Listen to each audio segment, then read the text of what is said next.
स्वामी sports club रावेरच्या महिला खेळाडूंनी पुणे येथे राज्यस्तरीय रग्बी फुटबॉल स्पर्धेमध्ये तृतीय क्रमांक पटकावला.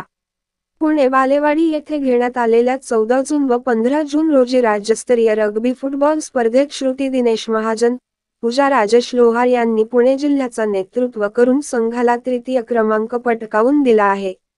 सदर स्पर्धेत स्वामी स्पोर्ट्स क्लबच्या महिला खेळाडूंनी दणदणीत विजय मिळवून आपले व आपल्या क्लबचे नाव लौकिक केले आहे.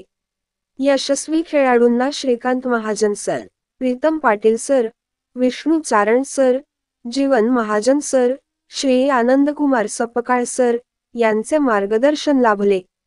खेळाडूंच्या पुढील वाटचालीसाठी स्वामी परिवाराचे अध्यक्ष रवींद्र पवार सर, सचिव मनीषा पवार मॅडम, माध्यमिक विद्यालय मुख्याध्यापक राजू पवार सर, प्राथमिक विद्यालय मुख्याध्यापिका धुर्रे मॅडम, पर्यवेक्षिका निळे मॅडम, पर्यवेक्षक मैराळे सर, मंगेश महाजन सर, जयेश कासार, अमर रणसिंगे व सर्व स्वामी स्पोर्ट्स परिवार व सर्व शिक्षक व शिक्षकेतर कर्मचारी यांनी शुभेच्छा दिल्या आहेत. Bureau report Divya Maharashtra news Raver.